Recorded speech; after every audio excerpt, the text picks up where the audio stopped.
So yeah, Nanowrimo is over.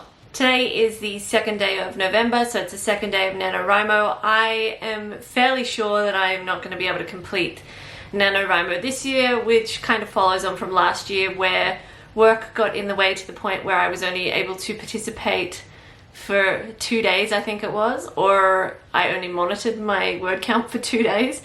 But I'm going to give it a try and just kind of squeeze in what I can.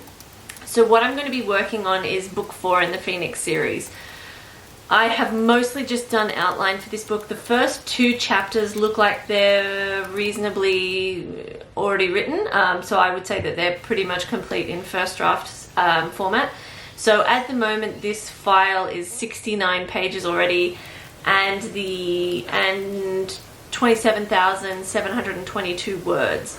The first 15 pages of that are the first 2 chapters, so that accounts for a good third of what is there already, at least in terms of page numbers. The rest is all just kind of plotted out where I want to go with this book. So I am going to try and continue writing this book and just get as far as I can in Nanowrimo. I am not going to worry about looking into the fine details of Nanowrimo and uploading anything to a website, doing anything official, because this could really last like 2 days. It just depends what work it's like. So yesterday, theoretically I was going to start, but I went to an orchard and picked peaches and nectarines with my niece anyway instead, and we had ice cream, and that seemed like a better idea than working in the afternoon. And today it's already 3:15 p.m. and I haven't started yet because of work. So we'll just see how much can be done. Nanowrimo is so over. This is the extent of my participation, which I guess is like 2 more days than I did last year, so that's kind of something. It all finished because we lost an employee at work who was full-time right at the same time one of our other employees was going on annual leave, which basically left me to do 2 other people's mostly full-time work, plus my own, plus the normal admin. So I knew going into this that it was extremely unlikely that Nanowrimo was going to happen. And then I tried to push myself. I thought, go on, just do it. And then after a couple of days, I realized I was actually putting off editing my book, which is almost ready for publishing, and delaying that whole process to participate in Nanowrimo, and I was forcing myself to do it. And I was doing it at the end of 10, 12-hour work days. And it's just like, why? Then 2 days after I decided that that was ridiculous and I wasn't going to do it anymore, shit got real. So Australia has been on fire for at least 10 days now, at least, more like 2 weeks. And these bushfires are massive. There are so many areas that are on fire. Hundreds of homes have been lost. Entire towns and cities have been blanketed in smoke and ash to the point where they're like orange and difficult to see through the air all the time. We looked at the distances, and Brisbane to Sydney is further than LA to San Francisco, and pretty much that entire strip of land is just on fire. So on Tuesday, Sydney had a catastrophic fire warning, and they advised that anyone who lives in a bush area evacuate early. And because I have an old dog and because I was working ridiculous hours, I thought, look, I might just do this. So I packed up all my valuables and I packed up my dog and I took them to my parents' house. And the crazy thing about that is you're walking around your house looking at your stuff going, do I care if you burn? No. Do I care if you burn? No. It's like the new Marie Kondo. It really puts things in perspective and how much stuff you have that you just don't really care about. And anyway, so I was at work on Tuesday and we were checking the fire warnings pretty regularly because my dad was at my house sort of manning the fort, and I just had this funny feeling that something was going to happen near me. And I was checking the reports because they update really regularly whether the fires have broken out, whether they're under control, what the situation is. And I logged in and I'd been thinking, you know, nothing much had happened in Sydney, which was great, but also surprising given how worried they were that something was going to happen. I mean, it was pretty crazy. They shut down 600 schools so that kids in schools near bush areas would not be going to school on that day in case something happened. Like, they were really worried that something was going to happen.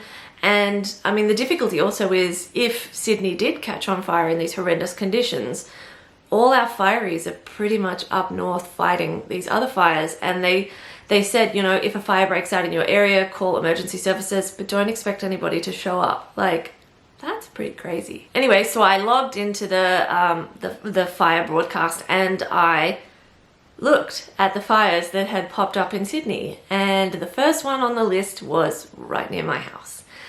And I mean, I'm really lucky it wasn't close enough that I got any damage or anything like that. But it was less than 2 kilometers away. So it was about a mile away if you do miles. And it was south, my house, it was south of the fire, and they were predicting a massive southerly to come through. And so if that southerly had come through, she was coming for my place. And yeah, it's just so dry that it really wouldn't take much for the embers to blow. And it was just pretty crazy to log in at work and see that the fire is right near your house and then look out the windows at work, which is normally blue skies and beautiful green trees, and just see nothing but brown smoke. And so yeah, it was pretty crazy. And the whole time at work, I was just, you know, checking the fire report because I know that my dad's at my house. And then the fire got upgraded to it's too late to leave, which means that you have to kind of hide in your house and hope for the best.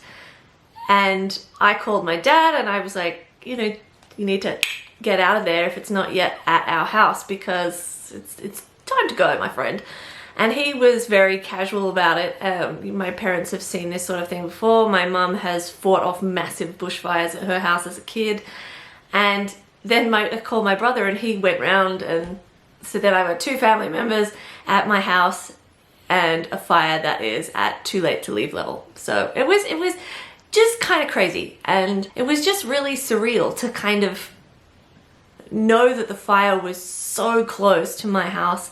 And obviously I'm extremely lucky that the fire brigade like got there really quickly and took control of things. But it was crazy. Like, even that night I was getting messages on my phone from the fire service saying a fire in your area has escalated.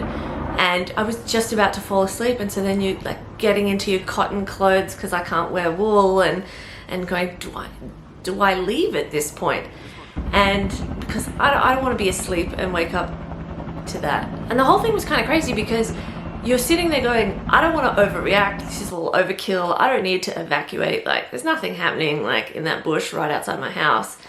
And then you turn on your computer and the fire is right near your house. And if it comes through from the southerly direction, it's going to block off the only main exit point from my house so that you can't evacuate it.